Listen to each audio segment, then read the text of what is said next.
Boa tarde, hoje é segunda-feira, 19 de setembro, e o Senado Notícias está no ar. Em reunião na manhã desta segunda-feira, os líderes de partido no Senado discutiram soluções para garantir a manutenção do piso da enfermagem, já aprovado pelo Congresso, mas suspenso pelo Supremo Tribunal Federal, em razão das dificuldades que a medida iria gerar, sobretudo para as prefeituras Brasil afora. O senador Randolfo Rodrigues explicou o que foi decidido pelos líderes. O presidente do Congresso Nacional, o senador Rodrigo Pacheco, vai iniciar uma série de conversas e tratativas nas próximas horas, sobretudo com o Ministério da Economia, para apontar as alternativas de financiamento que o Senado Federal vai apresentar. O presidente do Congresso está chamando também para quinta-feira, provavelmente quinta-feira, uma reunião a fim de debatermos dois projetos de lei, um de remanejamento de recursos de ordem orçamentária e provavelmente um outro projeto que inclui repatriação de recursos para financiarmos para todos os trabalhadores da enfermagem do país o piso salarial, que é lei conquistada pela luta desses trabalhadores. Nós temos muita consciência e muita confiança que ainda nesta semana iremos apontar para o Supremo Tribunal Federal como resolveremos o financiamento do piso de enfermagem. O senador Rodrigo Pacheco assumiu a presidência da República no sábado e fica no cargo até amanhã. O presidente do Senado é o terceiro na linha sucessória e assumiu por causa de viagens internacionais do presidente Jair Bolsonaro, do vice-presidente Hamilton Mourão e do presidente da Câmara, Arthur Lira. O senador veneziano Vital do Rego responde pela presidência do Senado nesse período. Em sessão especial no plenário, o Senado homenageou a terapia holística, conhecida como constelação familiar, uma prática de cura que já é disponibilizada nos serviços de atendimento do SUS, Sistema Único de Saúde. A constelação familiar, também conhecida como constelação sistêmica, é uma prática terapêutica desenvolvida nos anos 80 pelo alemão Bert Hellinger. O método holístico chegou ao Brasil nos anos 90, se expandiu e desde 2018 faz parte das práticas integrativas e complementares oferecidas pelo SUS. Espero que ao final dos trabalhos tenhamos conseguido diminuir o preconceito ainda existente em determinados setores da sociedade. A gente sabe que também existe interesses contrariados com a expansão da constelação familiar. Vou dar um exemplo aqui, heranças, casos que passam décadas para se resolver na justiça, conflitos familiares, que em algumas sessões, em meses, às vezes semanas, se resolve através da constelação familiar. A sessão semipresencial contou com a participação de vários consteladores presenciais e remotos, do Brasil e até da Alemanha, como a viúva do criador do método, Sophie Hellinger, que enviou um vídeo exibido no plenário, onde defendeu a regulamentação da profissão. E é muito importante, em minha opinião, regular a profissão de constelador, para que todos os interessados possam também encontrar a pessoa que lhes possa dar apoio na vida, em seu relacionamento, seu trabalho, para a sua família e para a sua saúde. Estamos aqui, conforme a Sophie falou, porque esse trabalho ganhou muita voz e ajudou tanto as pessoas. E o senador dar voz a isso no Senado realmente é um presente muito importante para todos nós, mas não para nós, para a população que se beneficia desse trabalho. Ouvimos dizer que se pode descrever como funciona, só que sabemos que é preciso uma atitude de respeito. Em nenhum momento julgar, só olhar, permitir a dinâmica que as constelações nos permitem, ver as nossas conexões com pessoas do passado e que todos estamos conectados. A constelação, ela não serve para resolver problemas. A constelação serve para liberar movimentos. Que movimentos? Movimentos que foram interrompidos, por exemplo, em direção à sua mãe ou em direção ao seu pai. Serve para liberar identificações ou compensações com pessoas da sua família, dos seus ancestrais. E no momento que isso acontece, a vida passa a fluir de uma forma melhor. E as constelações têm demonstrado ser um método auxiliar da medicina e um método de cura. Se todo mundo fizer a sua parte, nós podemos chegar num lugar muito mais saudável. O pessoal chega e fala assim, a constelação resolve tudo. Não, a constelação não resolve absolutamente nada. A questão é o constelador. A constelação é um bisturi. Se colocar o bisturi na mão de um excelente profissional, salva vidas. Se a economia brasileira deve crescer mais este ano, a previsão é de crescimento baixo em 2023. Situação que pode melhorar com a manutenção do Auxílio Brasil no valor de R$ 600. 2 meses seguidos de deflação, causada principalmente pela desoneração dos preços dos combustíveis e das tarifas de energia, conseguiram reduzir os índices de custo de vida, que já estavam acima de 2 dígitos anuais. Com isso, a instituição fiscal independente do Senado reduziu suas previsões de inflação para este ano e para o próximo. O relatório de acompanhamento fiscal de setembro projeta uma inflação de 6,4% ao final deste ano e 4,9% em 2023. Já a projeção do PIB, que é a soma de tudo que é produzido no país, é de crescimento de 2,6% em 2022, mas apenas 0,6% no ano que vem.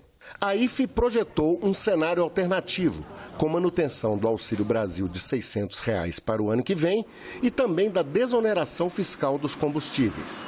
Neste cenário, o PIB pode chegar a crescer 1% em 2023. Mas isso pode trazer consequências perigosas. E você tem também a perspectiva de você, não na proposta, mas uma promessa de campanha de você ampliar também o programa Auxílio Brasil. Na verdade, manter o gasto que está sendo feito agora até dezembro, manter ele para os outros anos, ter um impacto na nossa conta de cerca de 51 bilhões de reais. Se você colocar tudo isso nas contas públicas, nas contas da União, você vai ver que a previsão para o ano que vem, que seria um superávit fiscal, receitas menos despesas, exceto juros, passaria a ser um déficit de 90 bilhões ou quase 1% do PIB no ano que vem. Esse seria um cenário preocupante porque colocaria de novo as contas no vermelho e aumentando inclusive o endividamento. O Comitê de Política Monetária se reúne esta semana para decidir como fica a taxa de juros Selic. As apostas dos analistas de mercado e economistas indicam nova alta. Assunto da coluna de economia com a editora do programa Agenda Econômica, Antônia Márcia Vale. Um novo aumento da taxa Selic na reunião do Comitê de Política Monetária do Banco Central desta semana é dado como certo entre analistas de mercado e economistas. Na prática, os integrantes do Copom já deixaram essa medida contratada na reunião de agosto. Na ata do encontro, ficou registrado que neste mês seria avaliada a necessidade de um ajuste residual, de menor intensidade, com o objetivo de trazer a inflação para ao redor da meta em um horizonte relevante. A meta de inflação do BC para este ano é de 3,5%, com margem de tolerância de 1,5%, o que deixa uma faixa de 2% a 5%. Mas o teto já foi ultrapassado em muito. O IPCA acumulado ao ano fechou agosto em 8,73%, mas vem caindo. E hoje a estimativa do mercado financeiro, informada no Boletim Focus do BC, é fecharmos o ano com o IPCA em 6%. No entanto, 2022 já não serve mais de referência para as decisões da direção do BC. Em economia, curto prazo é 1 ou 2 anos e o BC já se ocupa de 2023 e 2024. Para esse prazo, as expectativas também indicam inflação acima da meta. Por isso, a necessidade, no entender do corpo diretor do banco, de seguir com juros altos. A expectativa de inflação alta se deve ao fato de os agentes de mercado entenderem que a queda atual no indicador se deve a medidas artificiais adotadas pelo governo, especialmente a redução dos preços dos combustíveis. Tanto é que essa queda não transbordou para os demais preços, que têm o custo do transporte como uma componente importante. Benito Salomão, economista-chefe da Gladius Research, um escritório de análise de viabilidade de investimentos, avalia que, abre aspas, a artificialidade da PEC do ICMS tem resultado volátil e não soluciona o problema, pois se trata de uma redução da inflação calcada em um único preço, que foi manipulado pelo governo. Fecha aspas. Ele lembra que os agentes financeiros são bem informados e não têm segurança na permanência da medida. O preço dos combustíveis caiu por causa da redução do PIS/COFINS do governo federal e do ICMS. Mas o corte no imposto estadual está sendo questionado pelos governadores na Justiça. O professor de Economia, Manuel Pires, da Universidade de Brasília, lembra ainda da conjuntura internacional de inflação alta generalizada e dos aumentos de juros do Banco Central dos Estados Unidos e do BC europeu. Esta semana tem reunião do FED e do BC europeu e também dos bancos da China e do Japão. Então, a avaliação geral é de que a Selic certamente chegará aos 14%, podendo ir até a 14,25%. A ver.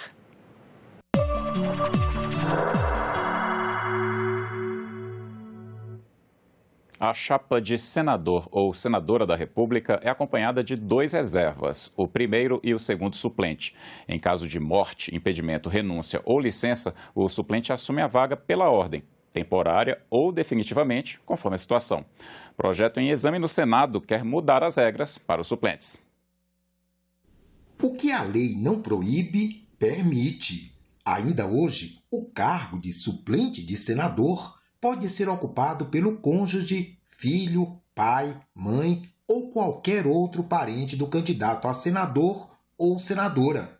Mas isso pode mudar. Projeto em exame no Senado determina que a vaga de suplente não poderá ser ocupada por parentes. E ainda, se o casal se separar, o ex-cônjuge também não pode ocupar vaga de suplente numa chapa ao Senado. Para o senador Paulo Paim, a medida vem em boa hora e corresponde ao que deseja a sociedade. Essa é uma prática que, de fato, é ultrapassada. A sociedade brasileira não admite mais o nepotismo. Ainda que demore mais um pouco, ali na frente será aprovado. Essa é uma tendência porque a população clama pelo aperfeiçoamento das leis nesse sentido. Eu acho que há grandes chances de aprovação, até mesmo porque a sociedade vem se mobilizando de várias maneiras contra essa prática de formação de clãs políticos ou de hegemonia política por parte de certas famílias. A moralização da política é uma reivindicação social muito forte, que vem crescendo, e por isso acho que o projeto conta com grandes chances de ser aprovado. A violência política está aumentando no período eleitoral, de acordo com estudos de várias instituições. Um projeto do senador Lazier Martins regulamenta o direito de propriedade de arma de fogo, bem como os requisitos para aquisição de armamento. A proposta contesta 3 liminares do ministro Edson Fachin, do Supremo Tribunal Federal. A maioria da população brasileira tem medo de ser alvo de violência política. É o que constatou o estudo Violência e Democracia, Panorama Brasileiro Pré-Eleições de 2022, resultado de uma parceria entre a Rede de Ação Política pela Sustentabilidade e o Fórum Brasileiro de Segurança Pública. Os números obtidos apontam que 67,5% dos entrevistados pelo Datafolha, responsável pela coleta dos dados, temem agressões físicas em razão de escolhas políticas ou partidárias. A amostra indica que essa é a sensação de 113 milhões de brasileiros. De acordo com outro estudo, o primeiro semestre de 2022 registrou aumento de 23% nos casos de violência política, em comparação com 2020, ano de eleições municipais. Foram 214 ocorrências registradas no período. As informações são do Observatório da Violência Política e Eleitoral da Universidade Federal do Estado do Rio de Janeiro. São consideradas violência política as ameaças, agressões, homicídios, atentados e sequestros contra lideranças e suas famílias. No fim do mês passado, o Tribunal Superior Eleitoral proibiu que pessoas portando armas de fogo cheguem a menos de 100 metros das sessões eleitorais este ano. A norma inclui civis ou integrantes de forças de segurança que não estejam em serviço junto à Justiça Eleitoral. O descumprimento do caput e parágrafo 2º desse artigo acarretará prisão em flagrante por porte ilegal de arma, sem prejuízo do crime eleitoral correspondente. No início de setembro, o ministro Edson Fachin, do Supremo Tribunal Federal, concedeu 3 liminares restringindo decretos de armas editados pelo governo federal. Os decretos facilitavam a compra e a posse de armas de fogo e munições. Já estavam em análise pelo STF desde o ano passado, mas tiveram o julgamento suspenso por pedido de vista. Fachin considerou a medida urgente pelo risco de violência política nas eleições. A decisão liminar deve ser julgada pelo STF até 20 de setembro, antes das eleições. O senador Lazier Martins apresentou o projeto de lei que contesta as decisões de Fachin. Na justificativa do texto, o parlamentar diz que as liminares demonstram manifesta usurpação de função legislativa, ao impor empecilho à concretização da decisão do referendo, ao determinar que a compra de arma de fogo dependa da demonstração de efetiva necessidade, um conceito subjetivo impossível de ser comprovado, salvo a subjetividade da autoridade concedente, ao qual o direito fundamental de defesa da vida não pode ficar vinculado. A proposta em tramitação no Senado altera o Estatuto do Desarmamento e regulamenta o direito de propriedade de arma de fogo. Trata-se de um projeto de lei que quer dar segurança jurídica à posse de arma de fogo. Nada tem a ver com porte, e sim com posse. Por exemplo, viabiliza a regularização de armas antigas desde que uma vez já tenham sido registradas. Segundo, garante o transporte de arma. Hoje é preciso ter uma arma em casa, uma arma no escritório, uma arma na fazenda. Então é possível ter uma única arma e fazer o transporte desde que não municiada. E por fim, autoriza o uso de armas de um acervo, de uma coleção do lar, uma vez havendo ameaça de violência ao próprio lar. Eu não acredito que isso deve ser colocado em lei e deve ser mantido em decreto para que seja posteriormente modificado ou mantido a critério do próximo presidente da República, o atual ou outro que seja. E daqui a pouco, às 16h, uma sessão especial no plenário do Senado vai comemorar os 21 anos da Escola Superior de Ciências da Saúde. Trata-se de uma instituição de ensino superior no Distrito Federal que forma profissionais de saúde com perfil mais adequado às necessidades da população e em acordo com os princípios e diretrizes do SUS. Ficamos por aqui. Você pode rever as reportagens desta edição na nossa página na internet, senado.leg.br/TV.